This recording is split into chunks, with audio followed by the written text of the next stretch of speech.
भी देखिएगा।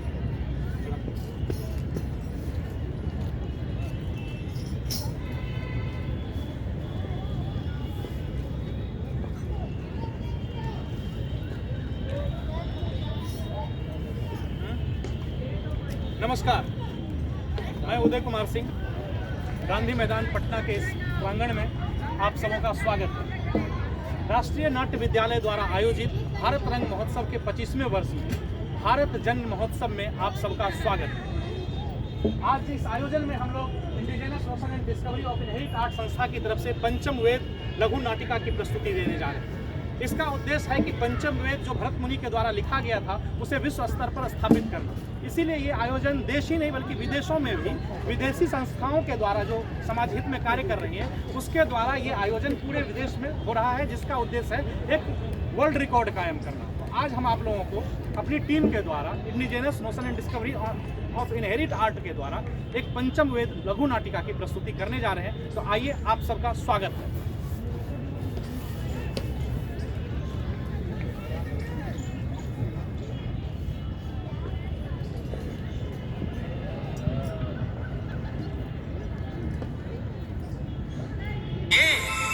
विश्व समुदाय को अपना आत्मीय मानकर ही ऋग्वेद में ऋषियों ने मंत्र दिया, विश्वम पुष्टम ग्रामे अस्मिन्नातुरम, अर्थात विश्व ग्राम के सभी नागरिक स्वस्थ और हृष्ट पुष्ट हों। इस भावना को परिपुष्ट रखने के लिए ऋग्वेद में दिया संज्ञान सूक्त संगच्छध्वं संपदध्वं शंभो मनांसि जानता, समान भाव से साथ चलें, साथ दें, समान भाव से युक्त वचन बोलें, सभी के मन का संकल्प एक समान हो। रंग समाप्त हो गया है। चलिए अब जो कुछ सीखा है उसका अभ्यास करें। ये नवीन प्रयोग है, इसमें तनिक एक चूक नहीं होना चाहिए।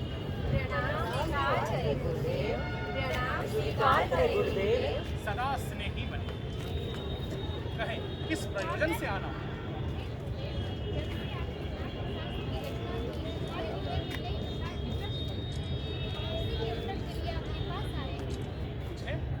संकोच ना करें। नाट्य शास्त्र की उत्पत्ति कैसे हुई और इसका उद्देश्य क्या है? आपने बहुत अच्छा प्रश्न किया। ये प्रश्न केवल नाटक को नहीं बल्कि जीवन के सार को समझने का माध्यम है।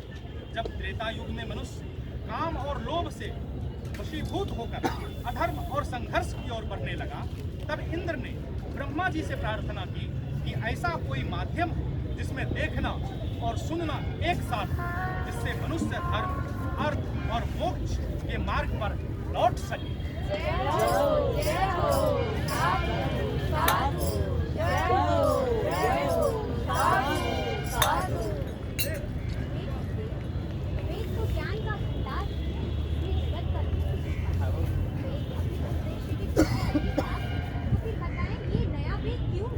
सही सवाल। ये इसलिए कि समस्त जन के लिए सुलभ, सामान्य जन को नाटक के माध्यम से शिक्षा के मार्ग पर, धर्म के मार्ग पर ले जाया जा सके। इसी मंगल उद्देश्य के साथ ब्रह्मा जी ने 4 वेदोके तत्वों को मिलाकर नाट्य वेद की रचना की।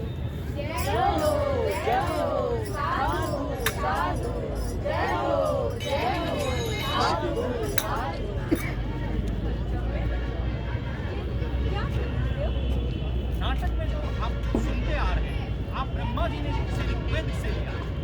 इस सुंदर गान का आधार सामवेद, यजुर्वेद से विनय, अथर्ववेद से रस लिया है। चारों वेदों के अंगों को लेकर नाट्य शास्त्र की उत्पत्ति हुई है।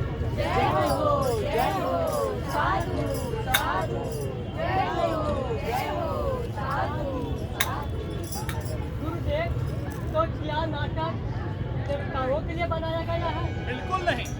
यही प्रश्न दानवों ने ब्रह्मा जी के सामने रखा था। तब ब्रह्मा जी ने उत्तर दिया था, नाट्य शास्त्र तो सबके लिए, ये देवताओं, दानवों और मनुष्यों के समस्त शुभ अशुभ कर्मों को दिखलाने वाला है। नाटक को दुख से, थकावट से तथा शौक से पीड़ित लोगों को आराम देने वाला होता है। इसमें तो सारे रस, भावों, शास्त्रों, शिल्पों और कार्यों का समावेश है। ऐसा कोई ज्ञान नहीं, ऐसा कोई कार्य नहीं जो नाट्य में अनादि है।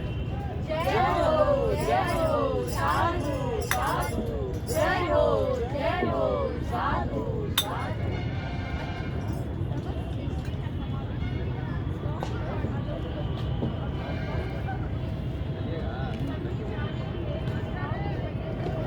बिल्कुल, नाट्य को सभी कलाओं का उद्गम कहा गया है, या फिर कह सकते हैं कि सभी कलाओं का संगम।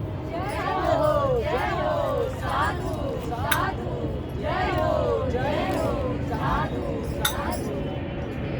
नाट्य कला तो अद्भुत कला है, यह उतना ही जरूरी है जितना जीवित रहने के लिए सांस लेना। तो हमारा समाज इसे गंभीरता से क्यों नहीं लेता गुरुदेव? कर्म कला को क्यों अनावश्यक समझा जाता है गुरुदेव? बिल्कुल आप सही कह रहे हैं। हम तो कलाकार हैं, नीति के नियता नहीं। कला कर्म करना हमारा धर्म है। हमारे विषय में, हमारी कला के विषय में तो नीति नियताओं को विचार करना हो, प्रयोग के साधन और अवसर उपलब्ध कराने हो। नाटक केवल कला नहीं है, यह समाज का दर्पण है। यह मानवता को सत्य के मार्ग पर ले जाने का साधन है। रंगमंच जाति, धर्म, भौगोलिक सीमाओं से परे जाकर समग्रता में मानवीयता की बात करता है। आज भी रंगमंच समाज में विषम परिस्थितियों को दूर कर समाज में समता का भाव लेकर आता है। ये भाव निसंदेह धरती को स्वर्ग बना सकता है। जय हो साधु साधु, जय हो साधु साधु।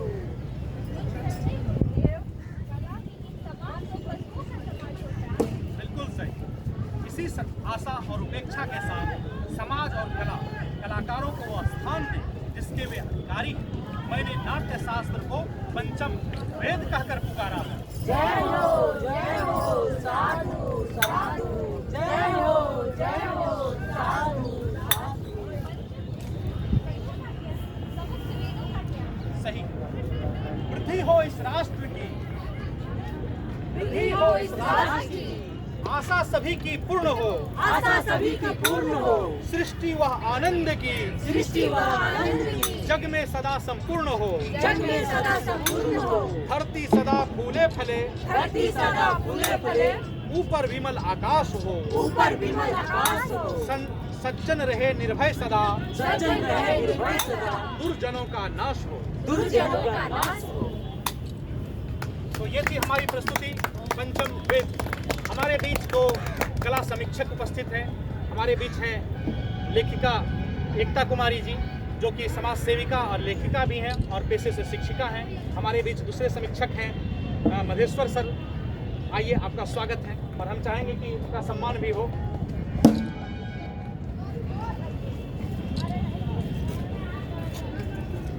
और हमारे बीच कलाकारों का परिचय कराते जाए। हमारे बीच नाम संजय कुमार, आरती शर्मा, लेखिका मन्नी कुमार, कुमारी मारी, पंडिता कुमारी।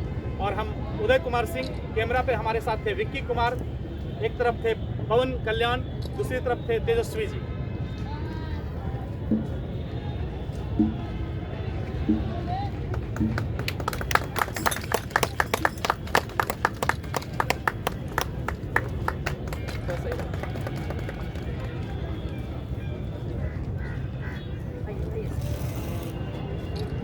तो ये थी indigenous notion and discovery of inherit art Patna Bihar की प्रस्तुति पंचम वेद, जो कि पटना के गांधी मैदान के 10 नंबर गेट पर प्रस्तुत की गया। आप सबों का बहुत बहुत धन्यवाद।